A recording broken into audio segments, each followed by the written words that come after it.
Hello guys, இன்னைக்கு நான் சொல்லியிருந்தேன் போன வீடியோவில் உங்களுக்கு ஃபிஷ்ஷிங் பண்ணிட்டு எடுக்கிறோன்னு. அதுதான் எங்களுக்கு கடலுக்கு போயிட்டு மீன் பாருங்க, நாங்கள் பிடிச்ச மீன் எவ்வளோ மீன், நிறைய மீன் வந்திருக்கு காய்ஸ். இது வந்து கடமா மைப்பட்டதுனால பிளாக்கா இருக்கு. இப்போ இங்க பாருங்க, கொஞ்சம் கடமா இருக்கு, நண்டு இருக்கு, நண்டு கடமா.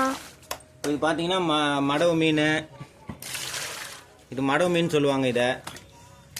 இது வந்து பாத்தீங்கன்னா மத்தி மீன், மத்தி கவலை எல்லாம் ஃப்ரெஷ்ஷா இருக்கு பாருங்க. இது இப்போ நீங்க சொன்னீங்கன்னா உங்களுக்கு கிடைக்கும், மார்னிங் கிடைக்கும். இது எல்லாம் ஃப்ரெஷ் ஃபிஷ். இது வந்து செங்கல்பட்டு பள்ளிக்கூட தெரு. இங்க பாத்தீங்கன்னா இது நொண்ணல மீன் சொல்லுவோம், கொஞ்சம் முள் இருக்கும். இதுல நாங்க இருக்கிறது ஈசிஆர்ல இருக்கோம், சரிங்களா? சரி,